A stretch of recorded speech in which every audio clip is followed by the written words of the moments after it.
बिस्मिल्लाहिर्रहमानिर्रहीम। अस्सलाम वालेकुम बच्चों, कैसे हो? तबीयत ठीक है सबकी?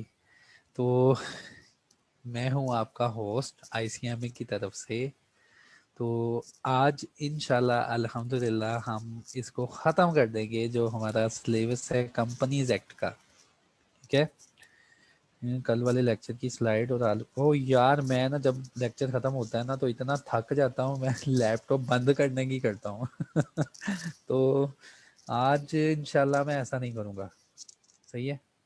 तो 1.5 घंटा बोलना होता है, बंदा मशीन तो नहीं है ना, बोल ही जाता है बोल ही जाता है। तो ऑनलाइन पढ़ाना यार बड़ा ही टफ काम है। क्लास में हो ना, बंदा चल फिर के पानी पी के पढ़ा लेता है। यहाँ तो मैं 1 सेकंड चुप करूँगा, आगे से बोलेंगे ओए आवाज़ नहीं आ रही, ये हो रहा है वो हो रहा है। तो यार जान अजाब में फंसी होती है, लेकिन आपकी जान को सुकून है, आप तो सुकून से सुन रहे हैं। तो इंशाल्लाह आज मैं ऐसा नहीं करूँगा। पढ़ाने के बाद फ़ौरन बात मैंने लिख लिया, अपने पास नोट कर लिया कि तुम्हें स्लाइड्स भेजूँगा। तो यार इस पूरे सेशन के अंदर मेरी कोशिश रही है बच्चों को वो सिखाया जाए जो कि उनकी प्रैक्टिकल लाइफ में उनको मदद मिले, वो सारी बुक्स से आज़ाद हो जाएं। मैंने कभी नहीं किसी बच्चे को कहा कि यार तुमने फ़लाँ ऑथर की बुक पढ़नी है। मुझे जिस बच्चे ने भी कहा ना हमने सर बुक लेनी, मैं कहता यार बच्चे पैसे क्यों ज़ाया करते, तुम इस काबिल खुद बनो, क्योंकि हमारे खून में है ये लॉ। हम ऐसे अकाउंटेंट हैं, हमारे खून में ये लॉ है, और खून के बगैर बंदा फारिग होता है। तो इंशाल्लाह आज मैं तुम्हारे सामने एक्ट भी खोल लूँगा। ठीक है। तो आज मैंने मेरी कोशिश रही है मेरी स्लाइड्स में तकरीबन तकरीबन वही डाटा हो जो कि एक्ट में है। तो अगर तुम्हारी ट्रेनिंग हो गई है तो इंशाल्लाह इसके बाद जैसे ही कोई बिजनेस का एक्ट आया करेगा ना, तुम उसको फर फर पढ़ के उसको साइड पे मारोगे, यार इसमें ये बात है। ठीक है। मैंने हमेशा अपने बच्चों को बुक से आज़ादी दिलाई है। बुक जो होती है, इसके बाद तुम अपनी बुक भी लिख सकते हो। तुम लोग अपनी बुक भी लिख सकते हो लॉ के ऊपर। अगर तुम्हारी इंग्लिश अच्छी है ना, तो तुम इसको आसान करके अपनी किताब बना के मुझे दे देना, मैं आगे बेच दूंगा, फिर मुझे बड़ी खुशी होगी। ठीक है। तो चलो आज इसको ख़त्म करते हैं। इसके बाद हमारा जो आगे है ना परसेंटेज सिलेबस का, फिर मैं उसमें गाइड भी करूँगा तुम्हें कि पेपर कहाँ से कितना आना है। तो इस लॉ में कंपनीज एक्ट में आपने उतनी ही जो है फोकस रखना है जितना मैंने प्रीवियस लेक्चर में तुम्हें बताया था कि यार यहाँ से ये उठा लेना, बाकी जो है उसको बस अंडरस्टैंड कर लेना। ठीक है। तो कोई बच्चा भी जब ऑनलाइन पेपर होगा तो कोई क्वेश्चन मिस करके ना आए, सारे क्वेश्चन बता के आए उसको। मुझे पक्का यकीन है, अल्लाह का शुक्र है कि यार जिस बच्चे ने सारे लेक्चर सुने हैं ना, वो कुछ ना कुछ तो लिख के आएगा। आजकल तो व्हाट्सएप ने हमारी इंग्लिश ही इतनी बना दी है कि हमें कोई पानी भी मांगे ना तो हम उसको इंग्लिश में ही जवाब देते हैं, नो आई एम बिजी। ठीक है। तो इंग्लिश हो गई है अच्छी हमारी, हमें लॉ का मसला था, अब वो हमें आ गया। तो आज हम इसको इंशाल्लाह ख़त्म करेंगे। हमारे लास्ट टॉपिक में मैंने आपको बताया था कि एसोसिएटेड कंपनीज का जाल हमें पता होना चाहिए, क्योंकि यार देखो बोर्ड ऑफ डायरेक्टर्स ऐसी पोजीशन पे होते हैं जहाँ पे लोगों का ट्रस्ट उनके ऊपर होता है। मैंने तुम्हें बताया था फिडुशियरी ट्रस्ट होता है डायरेक्टर के ऊपर, ऐसा ट्रस्ट जो कि आप अपने वालिदैन पे भी नहीं करते। आप बोर्ड ऑफ डायरेक्टर्स को अपने पैसे पकड़ा देते हो कि यार ये लो हमारे पैसे, और उस काम के लिए ये पैसे लगा दो जैसा कि तुमने लिखा हुआ है मेमोरेंडम ऑफ एसोसिएशन में। तो हो सकता है डायरेक्टर कन्नी खा जाए, कहते हैं ना यार तुम कन्नी खा रहे हो इस मामले में, तुम सही फैसला नहीं कर रहे, तुम अपने रिश्तेदारों की फेवर में हो, है ना। तो हो सकता है एक कंपनी दूसरी कंपनी से परचेज करे, जैसे रॉ मटेरियल परचेज करे, तो हो सकता है एक जगह एक डायरेक्टर बैठा हुआ है, अगली कंपनी में उसकी वाइफ बैठी हुई है और वाइफ इसे आंखें दिखा रही है तू चलते सही कार। ठीक है। तो हो सकता है डायरेक्टर कोई ऐसी डिसीजन मेकिंग कर जाए जो कि अगली कंपनी की बेनिफिशियल हो, अगली कंपनी के लिए बेनिफिट हो और इस कंपनी के लिए नुकसानदा हो। तो इसलिए जो है ना, लॉ ने डायरेक्टर की डिसीजन मेकिंग को कंट्रोल किया है। इसकी डिसीजन मेकिंग को अनबाइज्ड किया है। कहता है जी आप लोगों को ये समझने की ज़रूरत है कि ऐसे रिश्ते और ऐसे नेटवर्क के ज़रिए एसोसिएशन बनती है। फिर अगर एसोसिएटेड कंपनी है तो ये भी सेक्शन, रिलेटेड पार्टी का भी सेक्शन, फिर वो नोटिस जो है इंटरेस्टेड डायरेक्टर नोटिस है उनका सेक्शन, फिर उसके बाद यार वो भी था हमने पढ़ा कि प्रोसीडिंग में हिस्सा नहीं लेगा, और अगर ये मामला लिस्टेड कंपनी का है तो डायरेक्टर हमने पढ़ा था कि कोरम का हिस्सा ही नहीं बनेगा। ये सब कुछ हमने पढ़ा है, सही है। तो इंशाल्लाह इंशाल्लाह पहली अटेम्प्ट में सबका पेपर पास होगा इंशाल्लाह। तो चलो आगे चलते हैं, अब अपने जो इख्तिताम की तरफ चलते हैं इस सेक्शन के, इस एक्ट के। तो मैंने यहाँ तक पढ़ा दिया था। अच्छा, ऊपर बताएगा कि आपने जब भी इन्वेस्टमेंट करनी है, देखो एसोसिएटेड कंपनी के साथ इन्वेस्टमेंट करनी है ना, तो कल हमने तरीका पढ़ लिया था कि किस किस वे से आपने इन्वेस्टमेंट करनी है, किन किन तरीक़ों से आपने इन्वेस्टमेंट करनी है, किन किन तरीक़ों से आपने इन्वेस्टमेंट करनी है। वो सारे तरीके उसने समझा दिए थे कि आप ये स्पेशल रेजोल्यूशन पास करवाएं जब भी एसोसिएटेड कंपनी के साथ कोई इन्वेस्टमेंट करनी है। फिर उसके ना उसने हमें बताया था कि यार इन्वेस्टमेंट का मतलब क्या होता है। इन्वेस्टमेंट का मतलब होता है कि अगली कंपनी के इक्विटी शेयर्स, अगली कंपनी को लोन, एडवांस, गारंटी या वट एवर कहता है, जो भी आप एक्सपेंड करें, कोई भी फेवर दें, उसको ये इन्वेस्टमेंट गिनेगा। लेकिन उसने कहा इन्वेस्टमेंट में ये नहीं शामिल होता कि आप उसके साथ नॉर्मल वे में ट्रीट करें, आप उसके साथ आर्म लेंथ ट्रांजैक्शन करें और आप उसके साथ वैसा ही सलूक करें जैसे अपने कस्टमर के साथ करते हैं। फिर उसके बाद उन्होंने कहा था कि इन्वेस्टमेंट जब भी करनी है उसके ऊपर सूद भी लेना है, लाजम है, ठीक है। सूद भी लेना है, और सूद कितना लेना है, जितना आम तौर पे बैंक चार्ज करता है उतना चार्ज करना है तुमने, या उतना चार्ज करो, और अगर कमीशन ने उससे ज़्यादा कोई रेट बता दिया तो वो चार्ज करो, विच एवर इज़ हायर। उसने बोला था कि कमीशन ने अगर कम रेट बता दिया तो उसके बाद कंपनी को बोरिंग कॉस्ट जो है वो ज़्यादा रेट पे मिलती है तो ज़्यादा रेट यूज़ करेंगे। उसके बाद इन्होंने बोला है कि इंश्योर करें डायरेक्टर जो लैंडिंग कंपनी के हैं और जो बोरिंग कंपनी के हैं कि ये पैसा वापस कंपनी में हर हाल में आना चाहिए।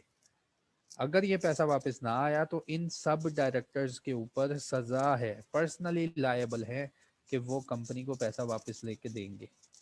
फिर और तो सजाएं हमने और भी पड़ी हुई हैं, है ना। ये देखो लेवल 3 की सजा है।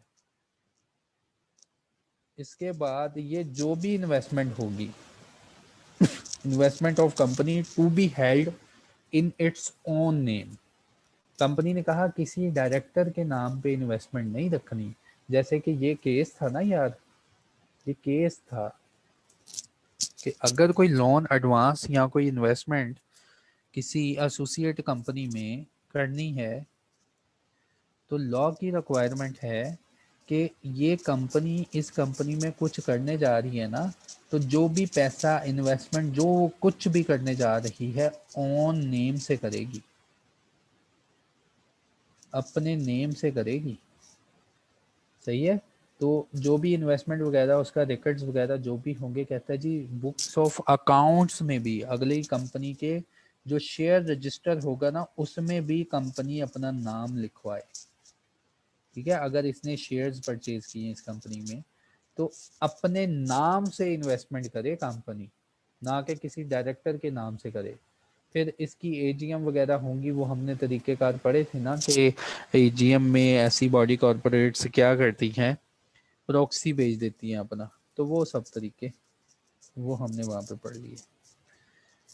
All investment made by company on its own behalf shall be made and held by it in its own name. अपने नाम पे रखनी है investment. The company may hold any share in its subsidiary company in the name of any nominee of the company. फिर वो कहता है ये कंपनी क्या कर सकती है, सब्सिडरी कंपनी में, सब्सिडरी कंपनी में अपने किसी नॉमिनी के नाम ये शेयर ट्रांसफर कर सकती है, नॉमिनी के नाम पे शेयर रख सकती है, क्योंकि उस नॉमिनी को इसने डायरेक्टर बनवाना था ना, और डायरेक्टर के लिए लाजमी शर्त है कि वो कंपनी का मेंबर हो। तो एस जो नॉमिनी डायरेक्टर होता है उसके नाम पे इसने अपने शेयर्स जो हैं वो ट्रांसफ़र किए। अच्छा यार, मुझे एक बात याद आई, कल मुझे एक स्टूडेंट ने मैसेज दिखाया, कहता है ये देखो जी आईसीएमए कह रहा है कि आपकी अटेम्प्ट में ना कोई अमेंडेड एक्ट नहीं पूछा जाएगा, आपको पुराना ही एक्ट पूछा जाएगा। सेंस भी बनती है यार, इन लोगों ने पैसा लगाया है ऑनलाइन जो है वो क्वेश्चन वगैरह बनवाए हैं, तो अब इतनी जल्दी से दोबारा से डाटा बैंक नहीं ना बन सकता तो इसलिए इन लोगों ने कह दिया कि आपने पुराना ही वो जो कंपनीज एक्ट है ना वो याद करना, तो फिक्र करने की जरूरत नहीं है। नए और पुराने में कोई इतना खास फर्क नहीं आया तुम्हारे सिलेबस में। तो नया और पुराने एक्ट में बस वो जो पुराने एक्ट में बोला जाता था, बोला हुआ उन्होंने कि जी एजीएम जो करनी है ना वो 16 महीनों के अंदर करनी है, तो इस नए एक्ट में भी बोला है 16 महीनों के अंदर। फिर उन्होंने कहा देयर आफ्टर एजीएम जो है ना हर हर साल में within 4 month from the date of financial year. तो नए एक्ट में ना 4 मंथ नहीं है, नए एक्ट में 4 × 3 120 डेज का बोला है। बस ये फर्क है यार, तुम्हारे सिलेबस में बस इतना ही फर्क आया है कि जहां तुमने महीने याद करने थे उन्होंने महीनों को दिनों में कन्वर्ट किया है, और ऑलमोस्ट वही है। मैंने तो कोई चेंज ऐसी नहीं देखी जो कि तुम्हें इम्पैक्ट कर रही हो। ठीक है, तो घबराने की ज़रूरत नहीं, परेशान होने की ज़रूरत नहीं। लेकिन आईसीएमए ने कह दिया भाई जी मेरा डाटा जो है ना उसमें पुराना एक्ट पड़ा, तो आप भी पुराना ही पढ़ के आएंगे, बन जाएगा नया। जब हम पैसे और लगाएंगे तो ये नया भी बन जाएगा। ठीक है, please notes are available, I listen but your notes are not available. Notes तो हम हर एक के घर पहुंचा के आते हैं भाई। अभी आपको लिंक पर जो है मेरा मैसेज वगैरह तो है ना आपके पास। नोट्स के लिए तो हम बहुत सीरियस हैं, हम तो नोट्स के पैसे भी चार्ज कर रहे हैं, आपको पता है। हम 2-3 हज़ार रुपया मैं चार्ज कर रहा हूँ नोट्स का। नोट्स तो आपको मिलेंगी, मैं तो आपके घर पहुंचा के आऊँगा भाई। यहाँ पे मैसेज करना, आपको नोट्स फ्री ऑफ कॉस्ट मिलेंगे, मजाक कर रहा हूँ। अच्छा चलो जी, तो वो तो वैसे ही मेरे जेहन में बात आ गई, इसलिए यहाँ से हम डी ट्रैक हो गए कि जी पुराना आएगा नया आएगा। पुराने और नए का तुमसे कोई झगड़ा नहीं, सही है। तुमने जो तुम्हें पढ़ाया वो याद करना है बस, और इंशाल्लाह इंशाल्लाह तुमने फर्स्ट अटेम्प्ट में क्लियर हो जाना है। 60 नंबर के तो तुम्हें एमसीक्यू ही आ जाने हैं, और उसके बाद 40 नंबर की जंग है ना, वो भी मैं अपने स्टूडेंट को कहता हूँ बस लड़ के आनी है, अगले बंदे को 5-6 बातें सुना के आनी है। लड़ाई में ऐसा ही होता है ना। कंपनी कैन डू, शुरू से करते हैं। कंपनी इन्वेस्टमेंट को अपने नाम से रखेगी, उसके बाद कंपनी के पास इख्तियार है कि सब्सिडरी कंपनी में ये इन्वेस्टमेंट अपने किसी नॉमिनी के नाम पे रख ले।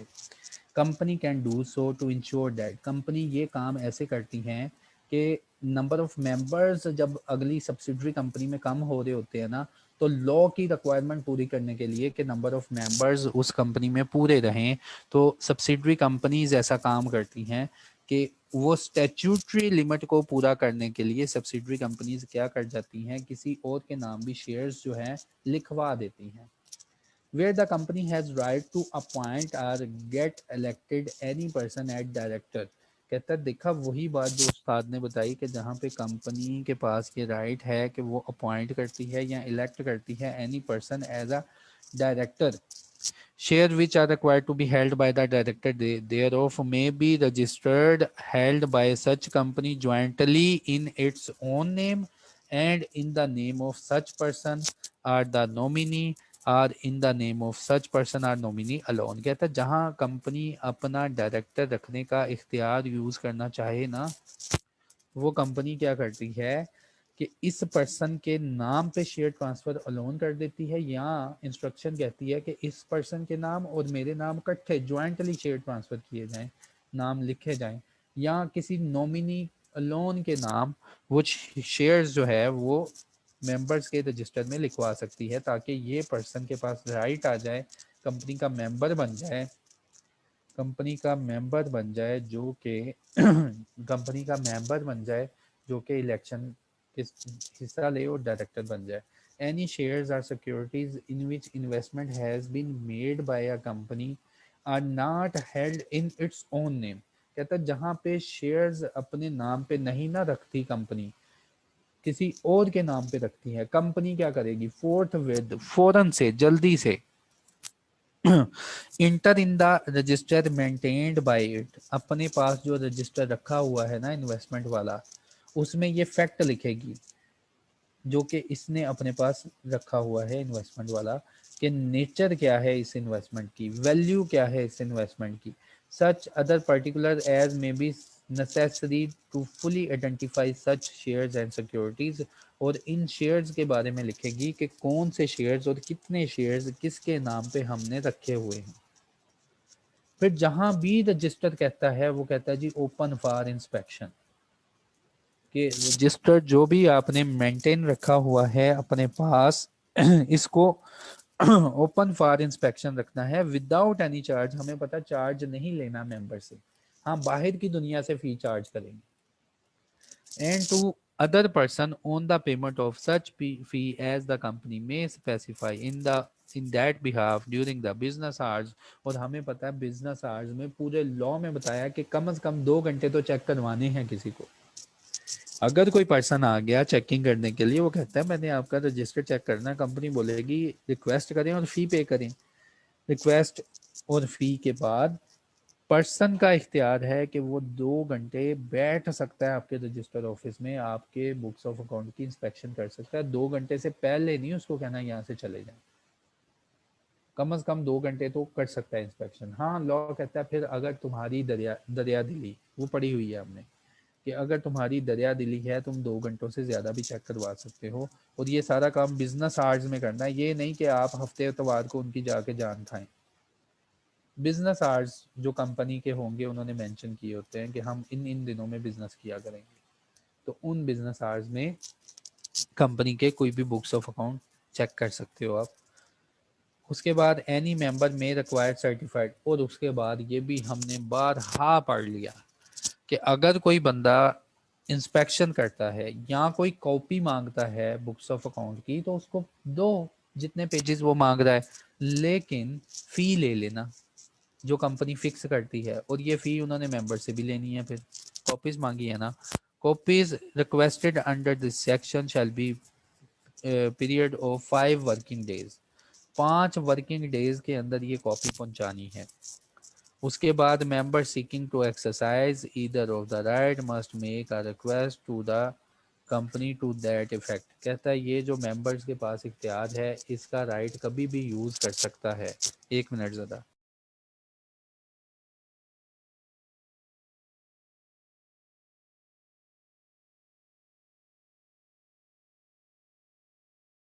उसके बाद उन्होंने बताया if a company contravenes the company shall be punishable with the fine which may extend to 5 million rupees, company को 5 मिलियन लगेगा, and every officers of the company who is in default shall be punishable with in imprisonment, 2 साल की सजा, और यहाँ ये दोनों जुर्माने एक साथ हो सकते हैं। ठीक है यार, ये पेनल्टी भी बता दी कि ऑफिसर्स के अलावा अगर कोई अदर ऑफिसर इन्वॉल्व है तो उसके ऊपर लेवल 1 की पेनल्टी है। और इन्होंने कहा अगर आपने ये रिकॉर्ड्स वगैरह नहीं मेंटेन किए हुए, ये कॉपीज़ वगैरह नहीं मेंटेन की हुई, तो लेवल 1 की पेनल्टी ये खुद पढ़ लेना ईजी है। लेकिन मैंने तुम्हें कहा था पेनल्टीज़ को ना याद करना। हाँ ये पेनल्टीज़ याद करनी है, जो ऐसी पेनल्टीज़ होती हैं ना जिसमें उन्होंने खुद पैसे बताए हैं कि कितने पैसे, ये पेनल्टीज तुमने याद करनी है। और कितनी सजा, ये पेनल्टी याद करने वाली चीज है, एमसीक्यू में आ जाएगी। लेकिन ये जो लेवल 1 लेवल 2 लेवल 3 है ना, ये पेनल्टी याद करने की तुम्हें जरूरत नहीं है।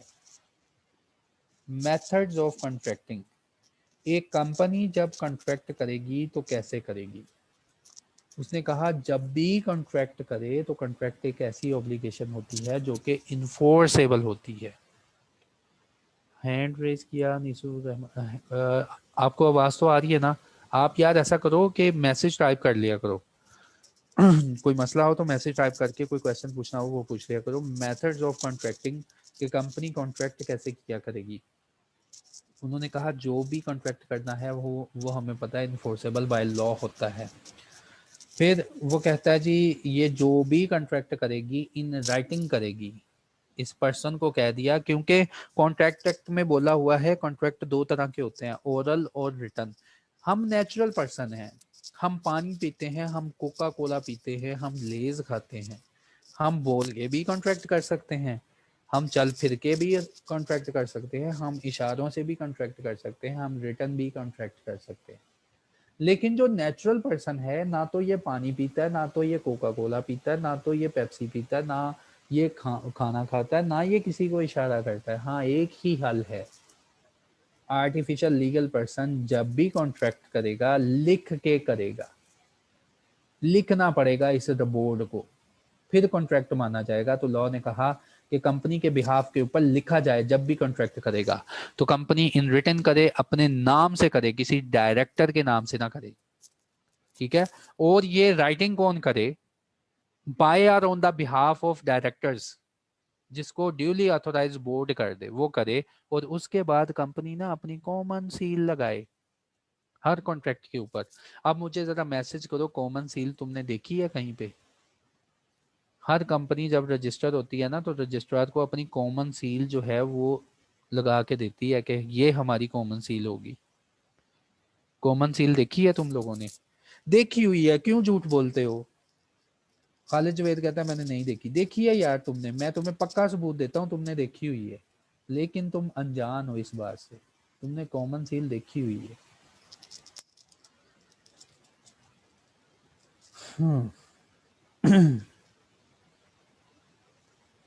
मैं तुम्हें दिखाता हूँ, तुमने देखी हुई है, झूठ ना बोलो मेरे साथ। तुमने कॉमन सील देखी हुई है, तुमने एक कॉमन सील देखी हुई है, मैं दिखाता हूँ तुम्हें। ये देखो, ये होती है कॉमन सील। तुमने अपनी मैट्रिक की डिग्री नहीं देखी, उसके दरमियान में ऐसे स्टैंप उन्होंने इनग्रेव की हुई है जैसे कि उस जालिम ने सफाई फाड़ देना था, हमने इतनी मेहनत की थी। ये होती है भाई मशीनी स्टैंप, जिसको कॉमन सील बोलते हैं। हर कंपनी के पास ये सील मौजूद होती है।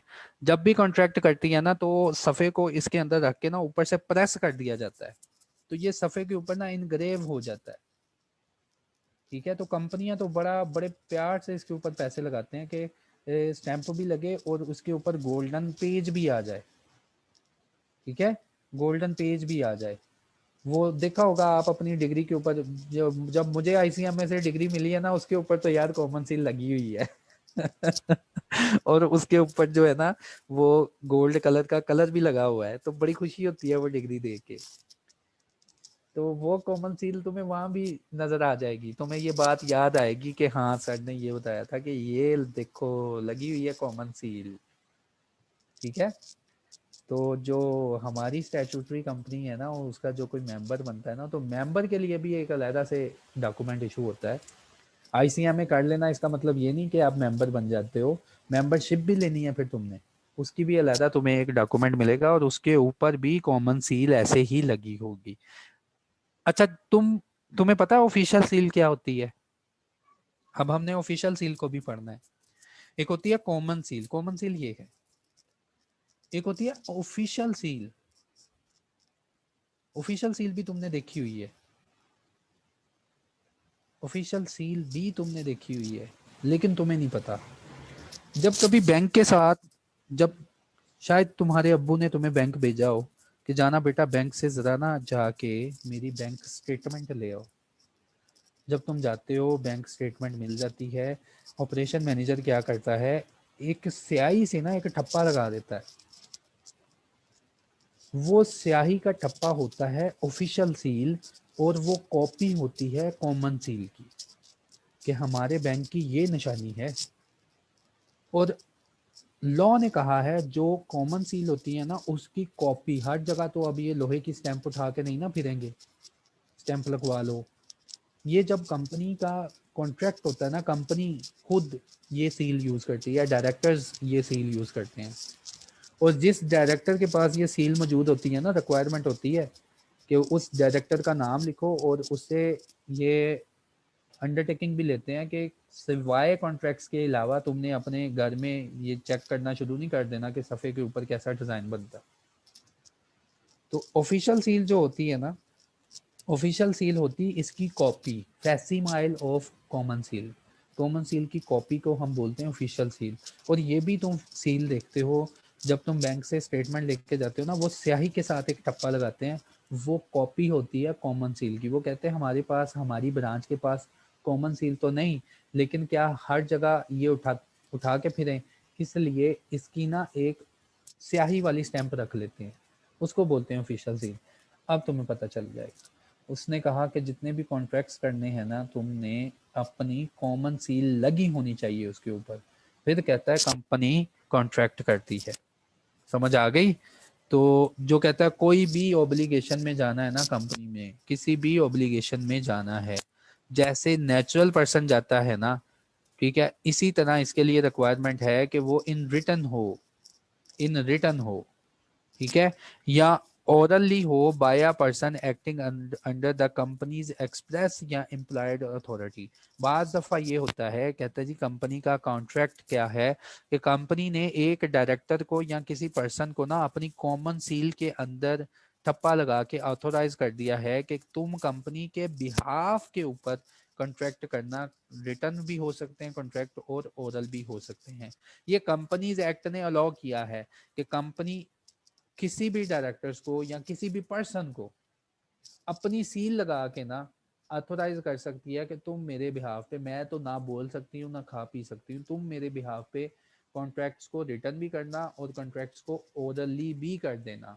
लेकिन मैंने कभी भी एग्जांपल नहीं देखी कि कंपनी ओरली कॉन्ट्रैक्ट्स कर रही हो।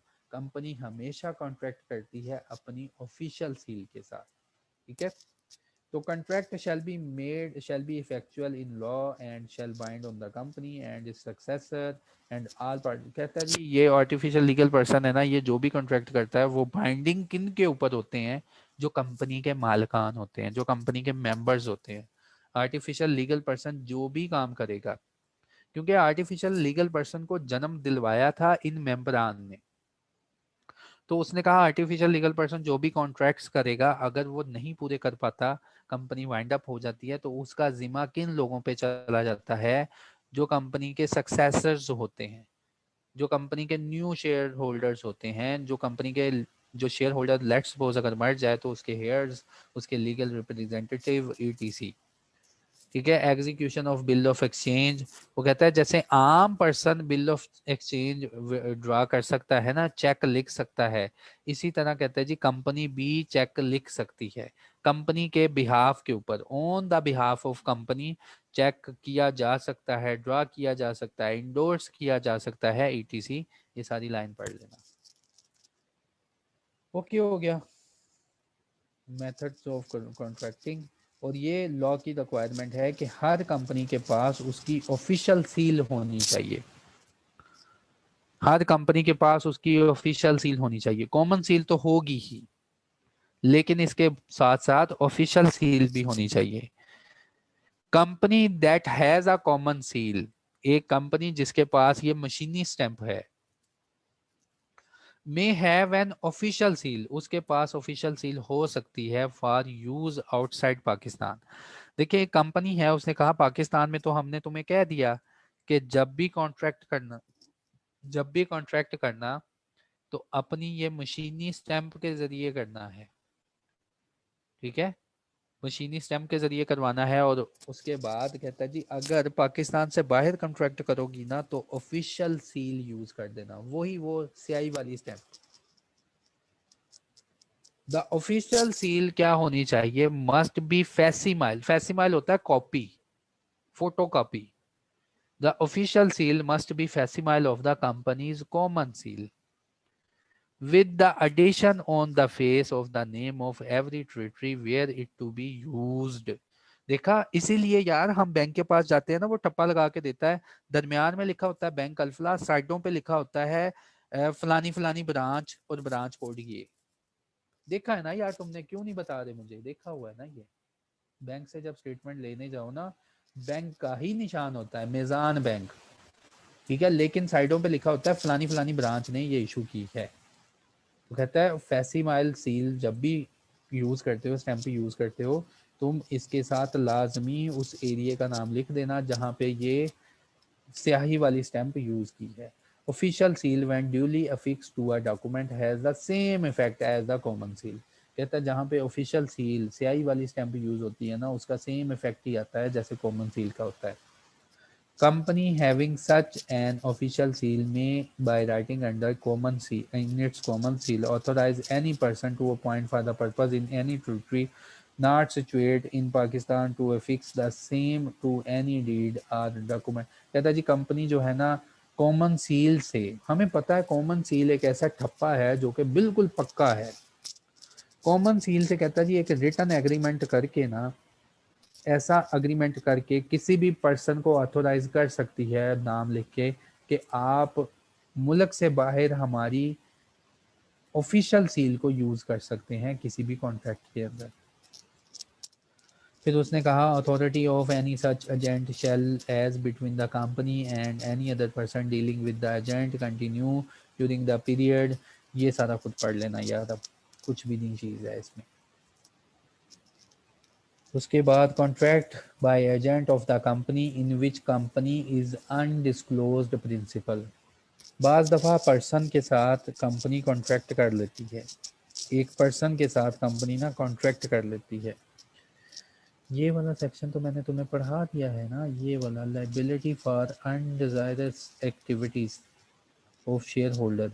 ये लगता है मैंने तुम्हें मीटिंग में पढ़ा दिया है, ये मैं मीटिंग के साथ पढ़ा देता हूँ। ये मीटिंग वाले चैप्टर में ना ये सेक्शन में करवा देता होता हूँ, तुम्हें याद होगा।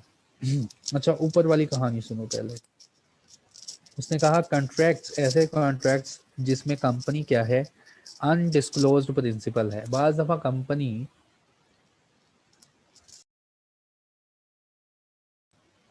कंपनी क्या करती है, वो किसी के साथ कॉन्ट्रैक्ट करके ना उसको ऑथोराइज कर देती है कि आप ये सेल परचेज का अग्रीमेंट करें, लेकिन आपने हमें डिस्क्लोज नहीं करना कि ये सेल परचेज किसके लिए हो रही।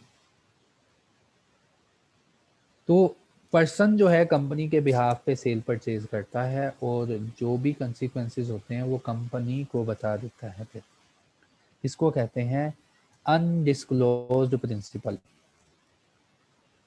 अनडिस्क्लोज्ड प्रिंसिपल, ऐसा प्रिंसिपल जो कि छुपा हुआ है। देखें अब इसमें क्या है। Contracts by agent of the company in which the company is undisclosed principal. Every officer or other agent of the company who enters into contract for or on the behalf of company in which the contract of the company is undisclosed principal shall at the time of entering into contract make a memorandum in writing। कहता है जो भी person company को undisclosed principal बनवाना चाहता है ना, company के डायरेक्टर्स या कंपनी का ऑथोराइज्ड पर्सन जो कंपनी को एक ऐसे कॉन्ट्रैक्ट में इंटर करना जा रहा है जिसमें कंपनी अनडिस्क्लोज्ड प्रिंसिपल है, तो कहता है जी वो अपने पास एक यादहानी लिखेगा, मेमोरेंडम लिखेगा। मेमोरेंडम होता है यादहानी लिखेगा। Memorandum in writing of the terms of contracts and specify therein, और यहाँ पे स्पेसिफाई लाजमी करेगा, मोटे मार्कल से लिखेगा क्या, the person with whom it has been made, और उस एजेंट का नाम लिखेगा जिसके साथ ये कॉन्ट्रैक्ट करने लगे हैं। Company shall B other than a private company not being the subsidiary of public company. कहता है ये जो कंपनियां काम करती हैं ना, ये जो कंपनियां काम करती हैं ना, ये अदर देन प्राइवेट कंपनीज के लिए हम बता रहे हैं। ये जो भी कंपनी ऐसे अनडिस्क्लोज्ड प्रिंसिपल बनती है ना, वो अदर देन प्राइवेट कंपनीज के लिए बता रही है। इसका मतलब ये सेक्शन अप्लाई नहीं होता प्राइवेट कंपनी के ऊपर। इसका मतलब प्राइवेट कंपनी कभी भी अनडिस्क्लोज्ड प्रिंसिपल नहीं बनेगी। तो उन्होंने कह दिया कि ये वाला जो सेक्शन है ना यार अप्लाई नहीं होता, ये सेक्शन अप्लाई होता है अदर कंपनीज पे। ठीक है, this section shall B for the other than the private company, और ऐसी प्राइवेट कंपनी पे अप्लाई हो जाता है जिसकी सब्सिडी जो सब्सिडरी हो पब्लिक कंपनी, यानी कि उस प्राइवेट कंपनी के ऊपर ये अप्लाई नहीं, सारी प्राइवेट कंपनी के ऊपर अप्लाई नहीं होगा। हाँ, ऐसी प्राइवेट कंपनी के ऊपर ये अप्लाई हो जाएगा जिसकी होल्डिंग कंपनी पब्लिक कंपनी बन जाएगी। सिंपल सी बात ये है। Every such officer or other agent shall forthwith deliver the memorandum of foresight to the company। कहता है जब भी ये ऐसा कोई कॉन्ट्रैक्ट हो, ये वाला ऑफिसर जो याद दहानी लिखी है डिलीवर करेगा किसको, कंपनी को, कि मैंने एक ऐसा कॉन्ट्रैक्ट किया है जिसमें कंपनी अनडिस्क्लोज प्रिंसिपल होगी। Every such officer or other agent shall forthwith deliver the memorandum to aforesaid company and its director which shall laid before the next meeting of the board. और फिर ये जो है board of director के सामने ये contract रखा जाएगा। Any such officer or other agent may make default in complying. अगर किसी ऑफिसर ने डिफॉल्ट किया, ये सेक्शन को ना माना, तो लेवल 1 की पेनल्टी। और ये कॉन्ट्रैक्ट कंपनी की ऑप्शन पे होगा कि वो इसे एक्सेप्ट करे या इसको रिजेक्ट कर दे। ठीक है यार, ये था अनडिस्क्लोज प्रिंसिपल का। उसके बाद उन्होंने कहा जी liability for undesirous activities of the share holder. यार शेयर होल्डर ना बड़े बदतमीज होते थे जब ये सेक्शन नहीं आया था, क्योंकि यार हम भी बदतमीज हो जाते हैं। हमने किसी को 4 आने दिए हो ना कि यार ये लो मेरे पैसे और इनको यूज करो, और वो उसको वैसे ना यूज कर पाए जैसे हमने सोचा है, हम तो अपने सके दोस्त से लड़ पड़ते हैं, और ये तो फिर भी कंपनी के डायरेक्टर्स होंगे। ऐसे ही होता है ना, हम लड़ पड़ते हैं किसी से अगर किसी को पैसे दिए थे। तो कंपनीज एक्ट 1984 में ऐसी कोई प्रोविजन नहीं थी। शेयर होल्डर आते थे, खरी खरी सुनाते थे। सही है, तमीज के लहजे ही भूल जाते हैं। आप अपनी पार्लियामेंट को देख लें, वहां पे लड़ाइयाँ हो जाती हैं। तो ऐसा हल्ला गुल्ला शुरू हो गया था। तो फिर कंपनीज एक्ट 2017 में इस हल्ले गुल्ले को कंट्रोल करने के लिए ना उन्होंने सेक्शन नंबर 215 ऐड किया था। और ये सेक्शन मैं पढ़ा देता हूँ मीटिंग के साथ ही, कि जितने भी कंपनी के मेंबर होंगे तमीज से आएंगे। और ये बात नोटिस में लिखी जाती है कि अगर आपने कोई ऐसी एक्टिविटी की जो अनडिजायरस है, आपने बदतमीजी की, तो आपके ऊपर लेवल 1 की पेनल्टी इम्पोज हो जाएगी।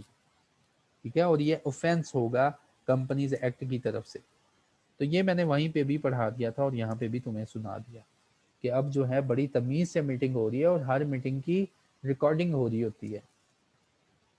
सिक्योरिटीज एंड डिपॉजिट, कंपनी ने अगर कहीं कोई सिक्योरिटी डिपॉजिट किया वो अपने नाम पे रखेगी। तो ये सारी स्लाइड्स गई खत्म। अब हम पढ़ेंगे फाइनेंशियल स्टेटमेंट्स को। और मैंने कहा था मैं तुम्हें अब एक्ट से पढ़ाऊंगा। एक्ट का मतलब कि मैं ना कंपनीज एक्ट तुम्हें पढ़ाना चाहता हूँ, ताकि तुम्हें कॉन्फिडेंस आए यार कि अब हम ना एक्ट भी पढ़ सकते हैं। ये देखो, इसको ज़रा मैं शेयर करूँ।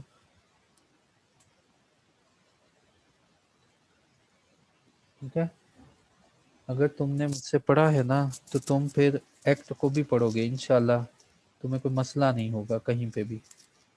तो हमने सेक्शन नंबर, वो फाइनेंशियल स्टेटमेंट का सेक्शन नंबर कितना है बोल के देखते हैं उसका। सॉरी, उसका सेक्शन नंबर कितना है। दोबारा स्क्रीन शेयर करता हूँ, ये स्क्रीन पे ही कर देता हूँ शेयर, इसलिए बार बार ये मसला नहीं होगा।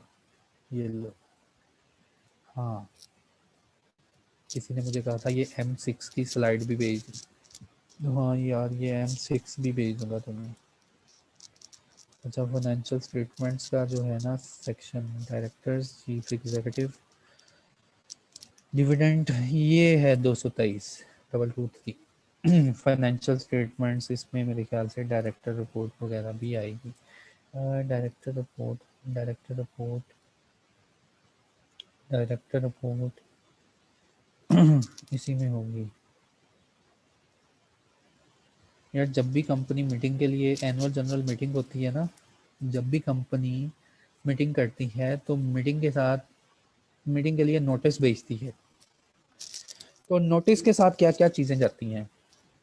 नोटिस के साथ जाती है फाइनेंशियल स्टेटमेंट्स, है ना।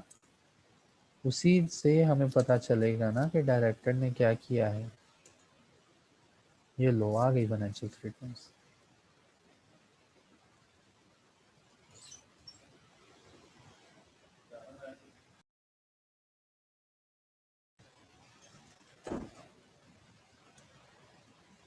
फाइनेंशियल स्टेटमेंट्स, ये देखो यार, अब मैंने कहा था ना, तुम मुझसे पढ़ने के बाद एक्ट डायरेक्ट पढ़ा करोगे। फाइनेंशियल स्टेटमेंट क्या है? Board of every company must lay before the company in general meeting its financial statement for the period. In case of first such financial statement since incorporation and any other case since preceding financial year may be made up to the date. अच्छा यार, कहने का मकसद पता क्या है? पहले इतनी बात पढ़ो। उन्होंने कहा board of every company must ले, बोर्ड जो है ना, बोर्ड ऑफ डायरेक्टर क्या करेंगे? एनुअल जनरल मीटिंग के सामने क्या रखेंगे? अपनी फाइनेंशियल स्टेटमेंट्स। पहली बात ये हो गई क्लियर। और किस पीरियड की रखेंगे? अगर तो ये पहली फाइनेंशियल स्टेटमेंट है ना, तो from the date of incorporation, ठीक है। और अगर ये बाकी फाइनेंशियल स्टेटमेंट्स है, प्रोसीडिंग फाइनेंशियल स्टेटमेंट्स हैं, तो प्रोसीडिंग फाइनेंशियल स्टेटमेंट्स के लिए उतने पीरियड के लिए, and made up to date of the close of the financial year adopted by the company. और प्रोसीडिंग फाइनेंशियल ईयर के लिए ना, वो उस तारीख तक बनाएगा जिस तारीख तक फाइनेंशियल ईयर कंपनी का खत्म हो जाता है। समझ आ गया ना? सेक्शन नंबर 223 कैसा? हम डायरेक्ट पढ़ना, इसको डायरेक्ट भी पढ़ सकते हैं, ठीक है। हमें अब नोट्स की भी नहीं जरूरत, हम डायरेक्ट भी पढ़ लेंगे। फिर financial statement must be laid within a period of 120 days following the close of the financial years. ये फाइनेंशियल स्टेटमेंट कब प्लेस करनी है? देखो ये वाला पीरियड ना और एजीएम का पीरियड बिल्कुल बराबर है। अगर तुम्हें एजीएम का पीरियड याद है ना, 4 month from the date of from the close of financial year, अगर तुम्हें एजीएम याद है ना कि एजीएम कब कंडक्ट करवानी है, तो फाइनेंशियल स्टेटमेंट भी उसी एजीएम पे प्लेस करनी है। तो यहाँ पे भी उतने ही दिन लिखे हैं कि with in 120 days from the close of financial year, और एजीएम भी हम इसी तारीख पे करवाते हैं, ठीक है।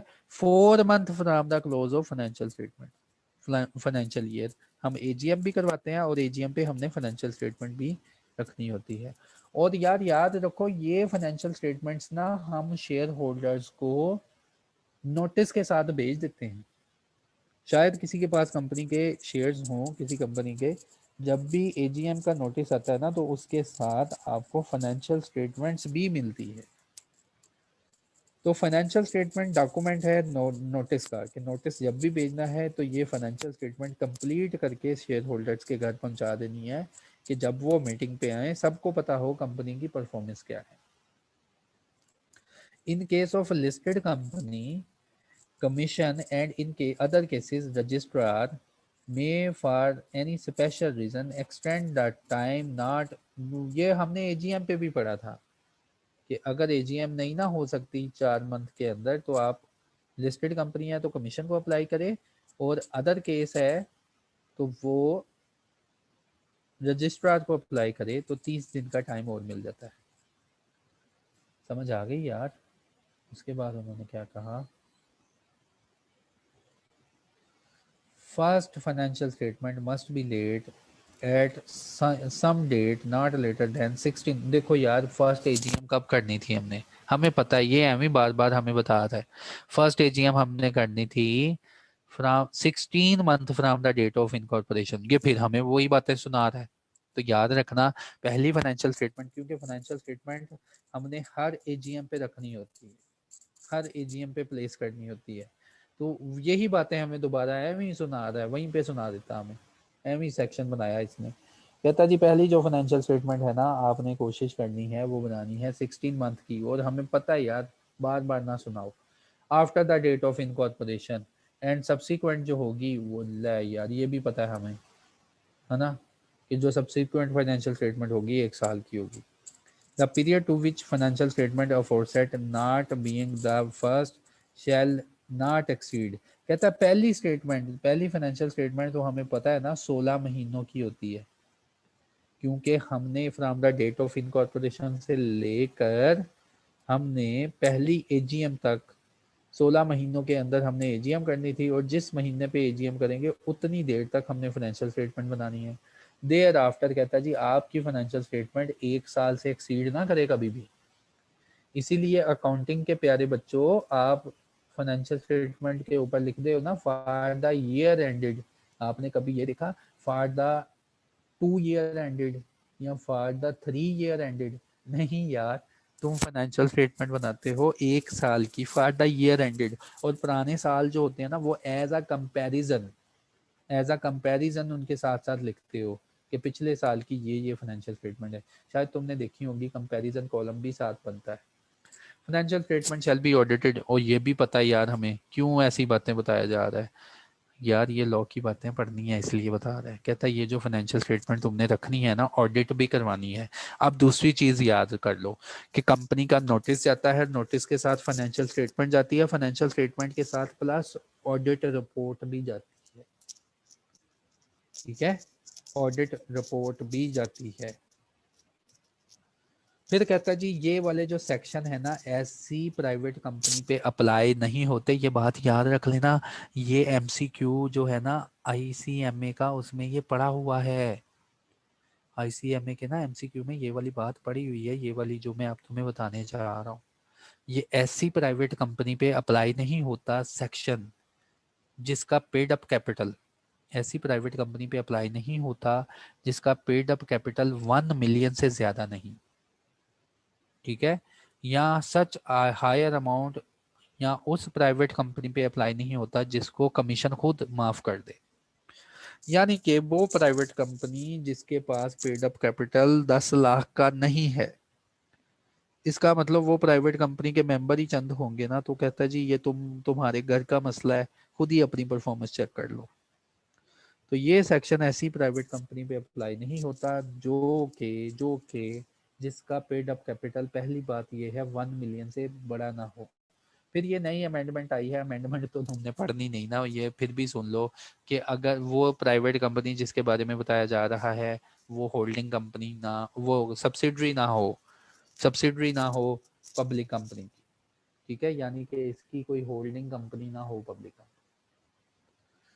Every company shall send in the form and manner specified audited, वो बताएगा कि हर कंपनी जो है ना नोटिस के साथ, देखा ना यार मैंने तुम्हें पहले बता दिया, वही बात ये बता रहा है कि हाँ एक और चीज, चेयरमैन रिव्यू। अब देखना नोटिस के साथ कौन कौन सी चीजें जाती हैं, जब भी एक एजीएम करवानी होती है ना, तो नोटिस के साथ कौन कौन सी चीजें जाती होती हैं, ये तुम पॉइंट वाइज भी लिख सकते हो कि हर कंपनी क्या करेगी जब भी एजीएम बुलाएगी, ऑडिटेड फाइनेंशियल स्टेटमेंट्स भेजेगी, ऑडिटर की रिपोर्ट साथ भेजेगी, डायरेक्टर की रिपोर्ट जो हमने पढ़नी है वो साथ भेजेगी।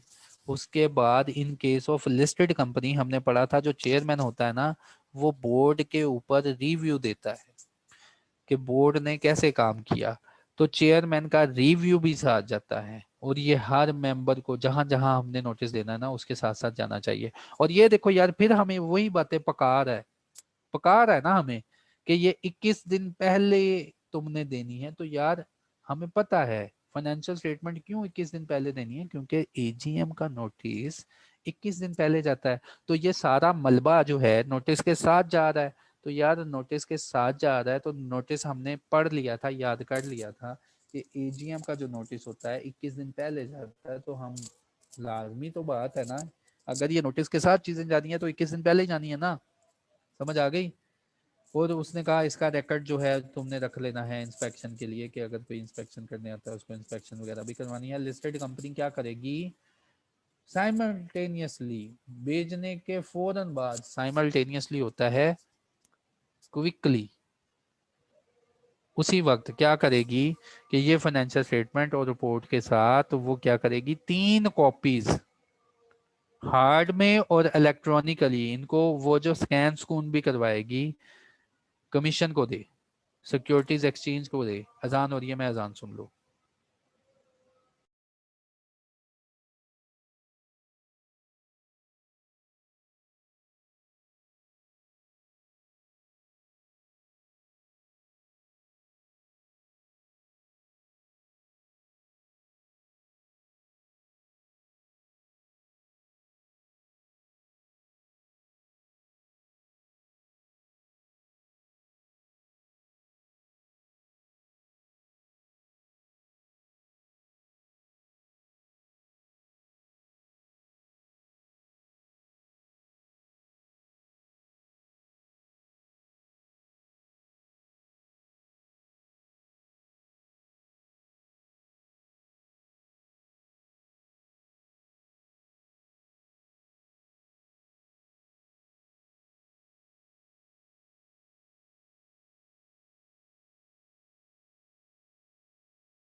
अस्सलाम वालेकुम। अच्छा जी, उसके बाद यही कुछ था इसमें से याद करने वाला, वो बताएगा ये सेक्शन सिंगल मेंबर कंपनी पे भी अप्लाई नहीं होता, लेकिन क्या क्या अप्लाई नहीं होता, ये जो सेक्शन नंबर 4 और 5 अप्लाई होंगे, बाकी कुछ नहीं अप्लाई होगा। यानी कि सिंगल मेंबर कंपनी 1 साल की ही फाइनेंशियल स्टेटमेंट बनाएगी और उनकी ऑडिट भी करवाएगी। बाकी ये सब कुछ, अगर ये प्राइवेट कंपनी, ऐसी प्राइवेट कंपनी पे अप्लाई नहीं हो रहा जिसका पेड अप कैपिटल 1 मिलियन है, तो सिंगल मेंबर कंपनी, ऐसी कंपनी जो कि सिंगल मेंबर कंपनी है, एसएमसी है, तो कहता है ये उसके ऊपर भी अप्लाई नहीं होता। और एसएमसी क्या है, इसके ऊपर तो एक दिन भी लगा लिया था। अब तुमने सुन लिया ना कि आईसीएमए ने कह दिया था कि भाई पुराना जो है ना सिलेबस, उसके मुताबिक आपका पेपर लिया जाएगा। तो इसका मतलब मैंने एसएमसी करवाया, एसएमसी पुराने सिलेबस में है ना। क्लासिफिकेशन ऑफ द कंपनीज ये नहीं करना, content of the financial statement तुम खुद करोगे, क्योंकि तुम अकाउंटिंग के स्टूडेंट हो ना, तो ये सारे कंटेंट तुम खुद पढ़ोगे। ठीक है, वो कहता है कंटेंट वही होने चाहिए जो आईएफआरएस में है, आईएसएबी में है, तो इसको दफ़ा मत करो। ये अकाउंटिंग का कंसेप्ट है। ठीक है, क्या क्या कंटेंट होने चाहिए। उसके बाद ये है डायरेक्टर रिपोर्ट। पहले उन्होंने बता दिया कि फाइनेंशियल स्टेटमेंट बनाओ, फिर सबसे पहले नोटिस, फिर उसके बाद उन्होंने कहा फाइनेंशियल स्टेटमेंट्स, और कौन सी फाइनेंशियल स्टेटमेंट जिनका ऑडिट हुआ हो वो वाली स्टेटमेंट नोटिस के साथ जाए, प्लस ऑडिट रिपोर्ट जाए, हो गया। अब तीसरी रिपोर्ट कौन सी नोटिस के साथ जानी चाहिए, director report and statement of compliance. Director report में क्या लिखेगा आगे बताएगा कि डायरेक्टर तुमने रिपोर्ट एक बनानी है कि पूरा साल तुमने क्या किया है। और उसके बाद स्टेटमेंट ऑफ कंप्लायंस कि हम अल्लाह की कसमें खाते हैं कि हमने पूरे साल में कंपनीज एक्ट को भी फॉलो किया है, आईएफआरएस को भी फॉलो किया है, स्टैट्यूटरी रिक्वायरमेंट जो जो भी हैं उनको फॉलो किया है। ये रिटर्न में ना सारे मेंबर्स को दे देंगे स्टेटमेंट ऑफ कंप्लायंस। ठीक है, तो कहता जी बोर्ड ऑफ डायरेक्टर क्या करें, डायरेक्टर रिपोर्ट बनाए फॉर ईच फाइनेंशियल परफॉर्मेंस। ठीक है, फॉर ईच फाइनेंशियल ईयर्स के लिए ऑफ द कंपनी। फिर वो कहता है सेक्शन नॉट बीइंग, फिर वो कहता है ये मैं उन लोगों की बात नहीं कर रहा जो कि प्राइवेट कंपनी जो कि 3 मिलियन, जिसका कैपिटल एक्सीड नहीं होता 3 मिलियन के लिए। अब ये जो एमसीक्यू में पूछ सकता है तुमसे कि ये सेक्शन अप्लाई नहीं होता ऐसी प्राइवेट कंपनी के ऊपर जिसका, यानी कि ऐसी प्राइवेट कंपनी के डायरेक्टर्स डायरेक्टर रिपोर्ट नहीं बनाएंगे जिनका पेड अप कैपिटल 3 मिलियन होता है, यानी कि 3 मिलियन से एक्सीड नहीं करता। बाकी कंपनीज के ऊपर अप्लाई होता है। कमीशन में बाय जनरल और special order direct such class और सच कंपनी पर पेयर फाइनेंशियल स्टेटमेंट। कमीशन जो है किसी भी कंपनी को कह सकता है कि उसके डायरेक्टर को कि आप भी ये सेक्शन को फॉलो करेंगे। Board of holding company required to prepare consolidated financial statements. उन्होंने होल्डिंग कंपनी को कह दिया कि सिर्फ अपनी फाइनेंशियल स्टेटमेंट ना बनाना, तुमने कंसोलिडेटेड फाइनेंशियल स्टेटमेंट बनानी है। कंसोलिडेशन तुम पढ़ोगे अकाउंटिंग में जाके, और इस रिपोर्ट में अपने मेंबर्स को क्या प्रोवाइड करो, इंफॉर्मेशन वो सारी प्रोवाइड कर देना जो कंसोलिडेशन के ऊपर आईएफआरएस बोलते हैं। Director in their report shall give the greater emphasise to the matters that are significant to the undertaking. कहता है जब ये डायरेक्टर रिपोर्ट बनाएंगे ना तो उन्होंने ये नहीं कहना मैं डायरेक्टर हूँ, मैं इस जात से हूँ, आप लोग मुझे जानते हैं ना, मैं फलाना हूँ, मैं फलाना हूँ। कहता इम्फसाइज होना चाहिए जब रिपोर्ट बनानी है कंपनी की सिग्निफिकेंट मैटर्स के ऊपर। ठीक है, उसके बाद अगर किसी ने कंट्रावेंशन की तो लेवल 1 की पेनल्टी। उसके बाद डायरेक्टर रिपोर्ट के कंटेंट्स क्या होने चाहिए, कंटेंट्स का मतलब कि ये बातें लाजमी उस रिपोर्ट में होनी चाहिए। डायरेक्टर रिपोर्ट जो कहता है मेक हो, अटैच हो हर फाइनेंशियल स्टेटमेंट के साथ, हमें पता है ऊपर पता चल गया था, ये सारी बात पता चल गया था। और डायरेक्टर रिपोर्ट क्या करे, स्टेट करे कंपनी के अफेयर्स को, कंपनी के हालात बताए। ठीक है, और उसके बाद डायरेक्टर शुड बी, उसमें उसके बाद कह दिया affairs and reviews of its business, the amount that the director recommend should be paid by way of. फिर उस डायरेक्टर रिपोर्ट में ये भी बताया कि हमने पूरे साल में क्या कमाया, क्या खाया, और आप हम आपको कितना डिविडेंड और क्यों कैसे दे रहे हैं, और डिविडेंड देने के बाद रिजर्व कितना बच जाएगा, वो सारी बातें बताए। फिर कहता है ये वाला सेक्शन उस प्राइवेट कंपनी पे अप्लाई नहीं होता। ठीक है, in case of public company और private company which is subsidiary of public company. ठीक है, बाकी कंपनियों की बातें नहीं हो रही, पब्लिक कंपनी और प्राइवेट कंपनी जो कि सब्सिडरी हो। यानी कि प्राइवेट कंपनी तो उन्होंने निकाल ही दी ना, ऐसी प्राइवेट कंपनी जिसका 3 मिलियन से बिलो कैपिटल है, उसकी तो डायरेक्टर रिपोर्ट नहीं ना बनेगी, उसकी बात नहीं कर रहे, बाकियों की बात कर रहे हैं। मस्ट स्टेट लाजमी बताए, कहता है जब भी डायरेक्टर रिपोर्ट बनाएंगे तो ये मस्ट स्टेट लाजमी ये बातें बताएंगे। कौन सी बातें भाई? Name of person who at the time during financial year were director, कौन कौन पर्सन जो थे वो डायरेक्टर थे। Principal activities, development, performance of the company's business during the financial year. फिर अगले पॉइंट में बताएंगे कंपनी काम क्या करती है, इस काम में क्या हमने प्रोग्रेस की और कंपनी ने कैसे परफॉर्म किया इस साल के अंदर। डिस्क्राइब करेंगे प्रिंसिपल रिस्क क्या थे, जैसे आजकल डायरेक्टर जो है ना वो सब लोग जो हैं कंपनी में लिख रहे होंगे कोरोना आ गया सी। ठीक है, इस पॉइंट में principal risk and uncertainties facing by the companies. तुम कंपनीज की फाइनेंशियल स्टेटमेंट उठा के देख लेना, आजकल हर कोई कोरोना के पीछे छुप रहा है। टैक्स वाले भी जो है ना क्लाइंट्स कोरोना के पीछे छुप रहे हैं कि पूरे साल हमने कुछ नहीं कमाया, हालांकि उनकी फाइनेंशियल स्टेटमेंट्स देखी जाए तो डबल कमाई की हुई है दुकानदारों ने पिछले साल की निस्बत। तो इसी तरह कंपनीज भी बताएंगी कि क्या अनसर्टेनिटीज हमने परफॉर्मेंस के दरमियान देखी, क्यों हमारी परफॉर्मेंस लो है या क्यों हमारी परफॉर्मेंस हाई है। बजाय रिस्क भी है लेकिन रिस्क के होते हुए वो रिकग्नाइज करवाएंगे, देखें हमने कितनी परफॉर्मेंस की है। Any changes that have occurred during the financial year, कोई चेंज तो नहीं आई किसी मैटर में जो कि फाइनेंशियल ईयर के दौरान कोई ऐसी मेजर चेंज तो नहीं आई जैसे सब्सिडरी ले ली या डिस्पोज ऑफ कर दी, ये सब बातें।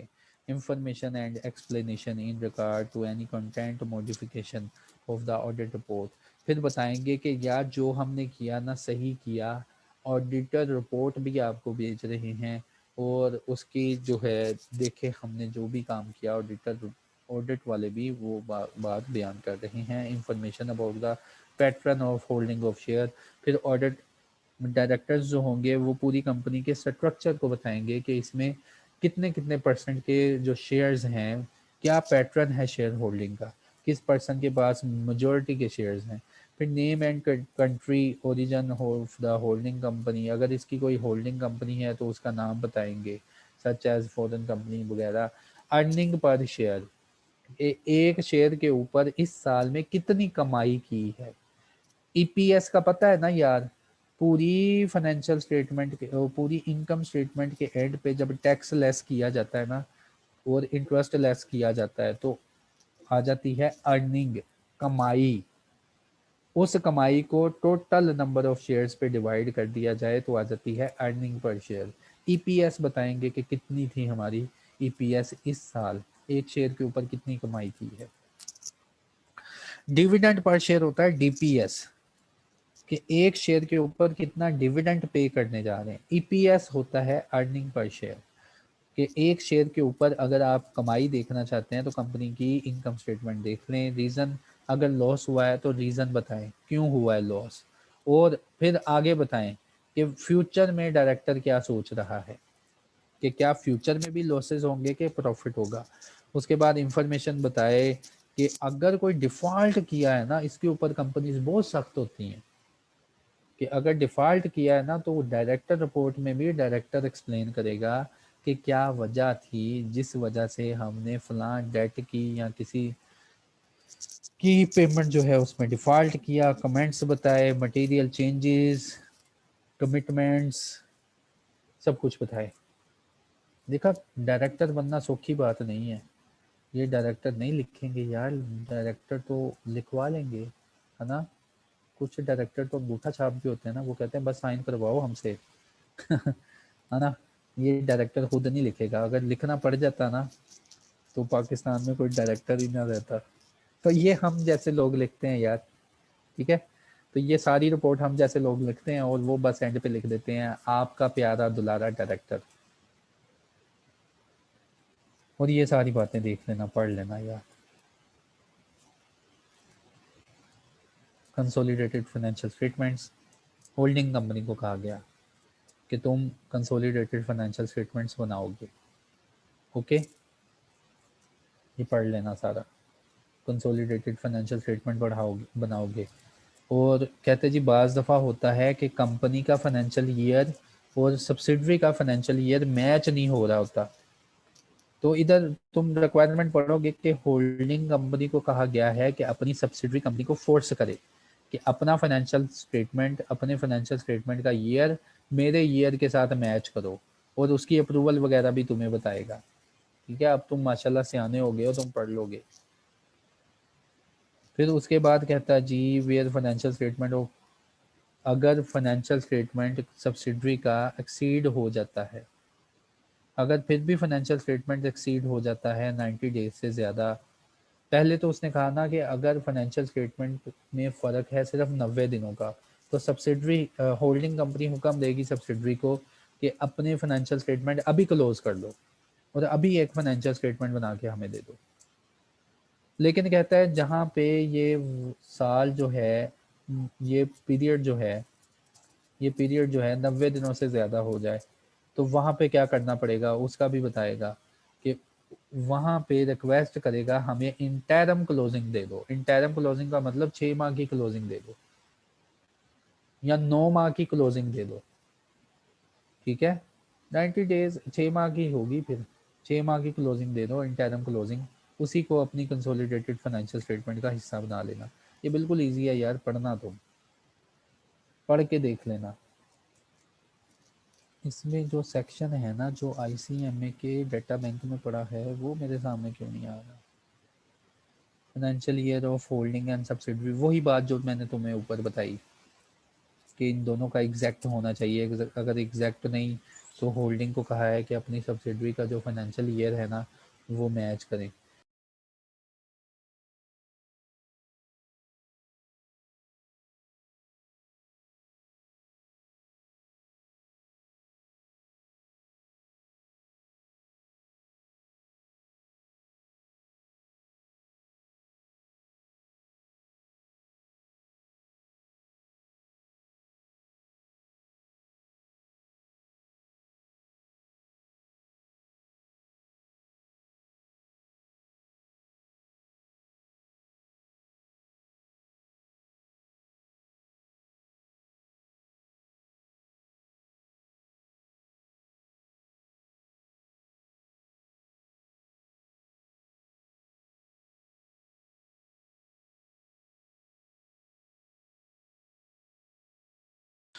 अच्छा जी, उसके बाद कहता है rights of holding company representative, ये भी सेक्शन फजूल सा है, पढ़ लेना एक बार।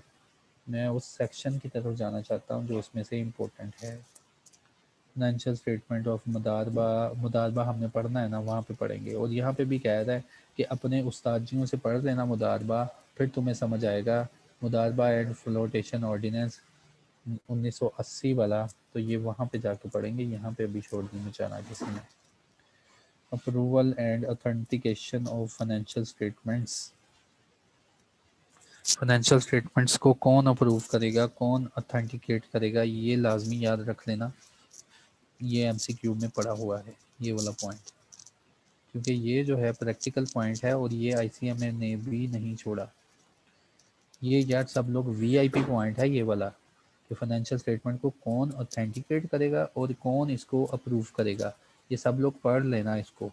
वो बोलेगा कि जी कंपनी की जो फाइनेंशियल स्टेटमेंट्स है ना वो बोर्ड में से चीफ एग्जीक्यूटिव और एटलीस्ट वन डायरेक्टर, फिर बोलेगा अगर कोई डायरेक्टर नहीं मिलता तो अगर ये देखो चीफ एग्जीक्यूटिव नहीं ना मिलता, सीईओ नहीं मौजूद पाकिस्तान में या कहीं गया हुआ है, तो बोलेगा कि कम से कम 2 तो डायरेक्टर मौजूद है ना वो साइन करें। ओके, तो ये लाजमी तुमने करना है सर। ये हो गया। उसके बाद फाइनेंशियल स्टेटमेंट्स पता है हमें कि रजिस्ट्रार को भी तो फॉरवर्ड करनी है, कर देंगे फॉरवर्ड। कौन सी मुसीबत आ गई है, किधर गया यार वो पॉइंट, राइट। हाँ ये वाला पॉइंट, ये आईसीएमए के डाटा बैंक में पड़ा हुआ है। Quarterly financial statement of listed companies, कि लिस्टेड कंपनीज जो है ना फाइनेंशियल स्टेटमेंट्स तो बनाती हैं, लेकिन क्वार्टरली भी बनाया करेंगी। क्वार्टरली का मतलब हर 3 माह बनता है ना, 3 माह के बाद ये बनाया करेंगी। इसको पढ़ लेना कि every listed company shall prepare the quarterly financial statement with in the period of, जो 3 माह की है, 3 माह की फाइनेंशियल स्टेटमेंट्स है ना, जैसे मार्च तक है, मैं तुम्हें बताऊं, पहली लाइन में कहेगा कि जो फाइनेंशियल स्टेटमेंट है ना मार्च वाली,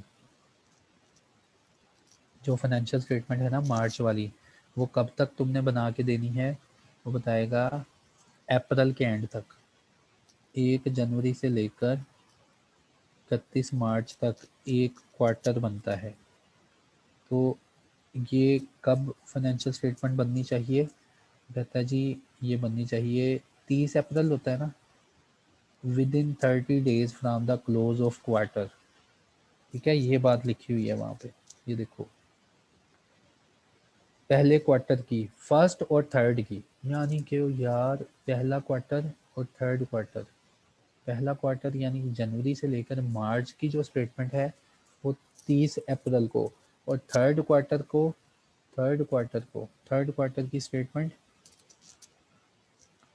थर्ड क्वार्टर कहाँ से शुरू होगा, जुलाई से, जुलाई 1 से लेकर ना, जुलाई 1 से लेकर ये जाता है नवंबर तक या सितंबर तक, सितंबर, हाँ सितंबर तक, तो ये जाता है पीरियड 30 सितंबर तक। और इसकी जो फाइनेंशियल स्टेटमेंट बनानी है इन 3 माह की, वो कब बनानी है, 30 दिन के अंदर, यानी कि इसका डेडलाइन पीरियड है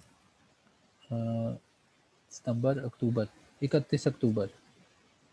ठीक है, 30 दिन, 30 सितंबर ही होगा यार, अब तारीख का झगड़ा ना पड़ जाए यहाँ पे, 30 अक्टूबर, 30 अक्टूबर होगा फिर, 30 दिन बोले है ना, तो 30 अक्टूबर होगा। अच्छा, बाकी ये 2 क्वार्टर, ये क्वार्टर 1 है और ये क्वार्टर 3 है, तीसरा क्वार्टर। अब दरमियान वाले क्वार्टर का क्या करेगा, दरमियान वाले क्वार्टर में ना जो क्वार्टर होता है वो यार क्वार्टर कहता है 6 माह का बनाना है तुमने, सेमी एनुअल। ठीक है, 60 days from the close of second quarter of its performance. और जो सेकंड क्वार्टर की जो फाइनेंशियल स्टेटमेंट बनानी है ना, और वो होती भी सेमी एनुअल है, जो सेकंड क्वार्टर की बनानी है, सेकंड क्वार्टर का मतलब होता है अप्रैल से लेकर 30 जून तक। वो कहता है ये जो स्टेटमेंट बनानी है ना, इसको बनाने के लिए 60 डेज का टाइम है, 60 दिनों का, यानी कि ये तुमने बनानी है जुलाई और अगस्त, 30 अगस्त तक। ठीक है, 30 अगस्त तक जो है ना ये स्टेटमेंट बना लेनी चाहिए। इसीलिए अकाउंट वाले, जो लिस्टेड कंपनी के अकाउंट वाले होते हैं ना, वो बड़े बिजी रहते हैं, है ना। और एंड पे, एंड वाला क्वार्टर नहीं बताया, वहां पे तो फाइनेंशियल स्टेटमेंट बननी जानी है ना, जो लास्ट वाले 3 महीने हैं उसकी तो फाइनेंशियल स्टेटमेंट बननी जानी है, उसकी तो पूरे साल की स्टेटमेंट बन जानी है। ठीक है, तो ये चीज़ें यहाँ पे पढ़ लेना। अब मैं आता हूँ मैं आप लोगों के क्वेश्चंस की तरफ। तो यार आज मैंने इसको ख़त्म कर दिया कंपनीज एक्ट को, ये जो छोटे छोटे जो क्वेश्चंस होंगे, ये जो सेक्शंस होंगे, ये इनको एक नज़र पढ़ लेना और फोकस रखना अपनी तैयारी के ऊपर, और वैसे वैसे ही चलना जैसे जैसे मैंने तुमको बताया है कि कहाँ से कितना एरिया तुमने उठाना है। तो मैं आपके क्वेश्चन देख लूँ, किसी का कोई क्वेश्चन है तो नेक्स्ट जो हमारा लेक्चर होगा ना वो वहाँ से होगा, मुदारबा होगा या NBFC होगी, और वो बड़े प्यारे और बड़े अच्छे लेक्चर हैं वो, उनमें से पेपर आना ही आना। ICMA का कोई पेपर उठा के देख लो, पास्ट पेपर उठा के देख लो, या ऑनलाइन का पेपर उठा के देख लो, तो NBFC से पेपर आता ही आता है, या मुदारबा से पेपर आना ही आना है तुम्हें। Sir please add me that channel notes. अच्छा, मैंने आपको मैसेज किया था ना कि उस नंबर पे मैसेज कर देना, आपको ग्रुप में भी ऐड कर लेंगे और नोट्स भी दे देंगे। इसके बाद और किसी का क्वेश्चन,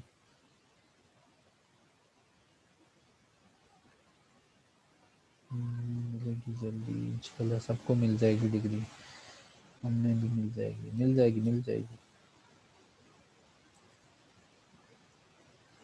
अनडिस्क्लोज प्रिंसिपल से मतलब ये कि ऐसा कॉन्ट्रैक्ट जिसमें एजेंट अपना नाम लिखेगा, ये शो नहीं करवाएगा कि ये किसके लिए उसने कॉन्ट्रैक्ट किया। जैसे ऐसा कॉन्ट्रैक्ट जिसमें चीफ एग्जीक्यूटिव ऑफिसर, ऐसा कॉन्ट्रैक्ट जिसमें सीएफओ, ऐसा कॉन्ट्रैक्ट जिसमें कंपनी का कोई मैनेजर अपना नाम ले लेता है, लेकिन वो ये शो नहीं करवाता कि ये कॉन्ट्रैक्ट जो है कंपनी के लिए किया है, इसको कहते हैं अनडिस्क्लोज्ड प्रिंसिपल। सर पार्लियामेंट में भी बदतमीजी की पेनल्टी, यार वो देखो कानून साज कंपनी है ना हमारी पार्लियामेंट, उसने अपने लिए शायद कोई कानून नहीं बनाया ऐसा कि यहाँ पे जिसने हुल्लड़बाजी की तो उसका हम क्या करेंगे। वो तो जब इतने वो बेवकूफ़ लोग हैं कि जब बजट पेश किया जाता है तो वहाँ पे सियासत शुरू हो जाती है, गो नवाज नो गो इमरान गो, तुम्हारा तो सत्यानाश। तो यार ये बातें नहीं होनी चाहिए। वो उन लोगों को सीरियसली ये मैटर लेने चाहिए कि हमारी परफॉर्मेंस जो है, बजट जो होता है पूरे मुल्क का परफॉर्मेंस होती है कि कैसे हमने अगले साल अपनी इकोनॉमी को लेके चलना है। तो लोगों की पार्लियामेंट देखें, होती हैं कुछ ऐसे मुल्क भी बताते हैं फिर जी ये पाकिस्तान में नहीं हो रहा दूसरों, यार आप उनकी एग्जांपल ना लें, उन लोगों की लें जो कि अच्छी तरह मुल्क को मैनेज कर रहे हैं। तो यार दफ़ा करो उन लोगों को, मैं बात ही नहीं करना चाहता इसके ऊपर, आप एक्ट पढ़ें मुझसे। Sir, tax authorities audited financial statements are required to be submitted for every financial year regardless of। नहीं यार उसने कहा, देखो उसने कहा कि जो प्राइवेट कंपनीज है ना, जो प्राइवेट कंपनीज हैं अपने मेंबर्स को प्रोवाइड नहीं करेंगी नोटिस के साथ, और जिनका पेड अप कैपिटल 1 मिलियन से बिलो है। हाँ, टैक्स अथॉरिटीज अगर क्लेम कर रही हैं इनसे तो वो टैक्स ला की बात है यार, वो टैक्स की बात है। मैंने बताया ना यहाँ पे पर्सन का मतलब है इंडिविजुअल, मैं और तुम जो लेज खाते हैं पानी पीते हैं, लेकिन टैक्स में पर्सन का मतलब है 5 लोग। वो टैक्स की बातें हैं, वो दूसरा लॉ है। ये लॉ पढ़ रहे हैं हम, कंपनी लॉ। अगर कंपनी लॉ कहता है ना कि 1 मिलियन वाली प्राइवेट कंपनी अपनी फाइनेंशियल स्टेटमेंट जो है उसका ऑडिट नहीं करवाएगी या अपने मेंबर को नहीं भेजेगी तो नहीं भेजेगी, ठीक है। तो लेकिन अगर टैक्स लॉ वाला मांगता है तो फिर उसको देनी पड़ेगी।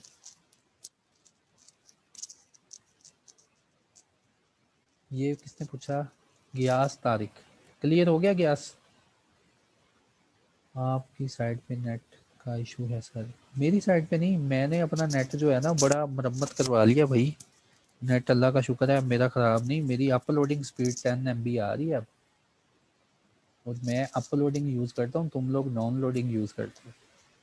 सर प्लीज़ आज की और कल की, हाँ आज ही मैं भेजूँगा इंशाल्लाह। सर इस एक्ट को कितना प्रिपेयर करें? बताया तो था उस दिन कितना प्रिपेयर करना है, कि कहाँ से क्या करना है, वो जाके लेक्चर सुन लो। इंटरम फाइनेंशियल स्टेटमेंट में ऑडिट होता है। ऑडिट जो है ना इंटरम फाइनेंशियल स्टेटमेंट्स का लाजमी नहीं है कि लिस्टेड कंपनी करवाए, ठीक है, कहीं कोई प्रोविजन ऐसी नहीं मिलती। लेकिन लिस्टेड कंपनीज सुवाबन सुवाबन ये काम करवा रही होती हैं कि इन लोगों को हमारा जो है ना, इन लोगों को जो हम कर रहे हैं, इन लोगों को श्योरिटी हो जाए, इन लोगों को तसल्ली हो जाए कि हमने वाकई ये इतना काम किया, ठीक है। तो वो सवाबन ये काम करवा लेती। Yes sir, quarterly financial statement quarter 3 में 30 अगस्त होना चाहिए।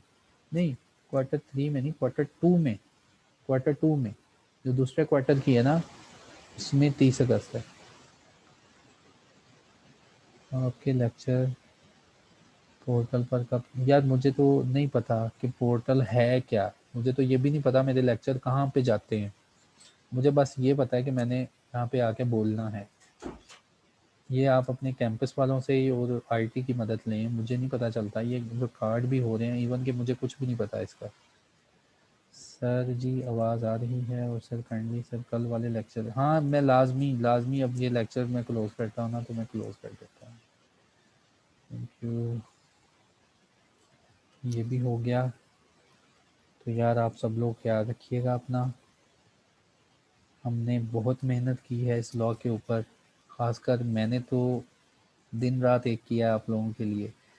इंशाल्लाह सब लोग आप लोग पास होंगे, लेकिन आप लोगों ने बड़ी मेहनत करनी है। ये नहीं कि बस आराम से बैठ जाना है, आप मेहनत करनी है और पहली अटेम्प्ट में पास होके दिखाना है। मैं इतने मैसेज पढ़े हैं ना मेरे व्हाट्सएप में मेरे बच्चों के, जो कहते हैं हम पहली अटेम्प्ट में पास हुए हैं। तुम भी इंशाल्लाह पेपर देना और पहली अटेम्प्ट में निकलोगे। ये कोई ऐसा अकाउंटिंग से आसान है ये लॉ। और याद रखना ये तुम्हारे खून में शामिल है। ये मैं ऐसे बच्चे को समझा देता हूँ, ये तुम्हारे खून में शामिल है।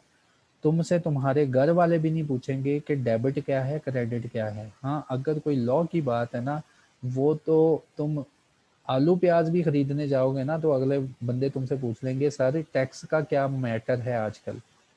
ठीक है, तो ये टैक्स जो है और ये लॉ जो है ना तुम्हारे खून में शामिल है। तुम्हारे अमीर अमीर रिश्तेदार तुम्हें फ़ख्र से पूछेंगे यार मैंने कंपनी रजिस्टर करवानी है क्या, क्या प्रोसीजर है। फिर वहाँ पे तुम मुँह देखोगे कि अगर उसको तुमने जवाब ना दिया। तो इसलिए ये जो लॉ है, ये जो लेक्चर्स हैं, इनको अच्छी तरह सुनना। सुनने से ही इंशाल्लाह तुम्हारे 60 नंबर क्लियर हो जाएंगे। और बाकी जो हैं 40 नंबर, उसका हल मैंने तुम्हें बताया हुआ है एक लेक्चर में। वो कैसे लेने हैं वो लेक्चर लाजमी सुन लेना। ओके जी, अल्लाह हाफिज़।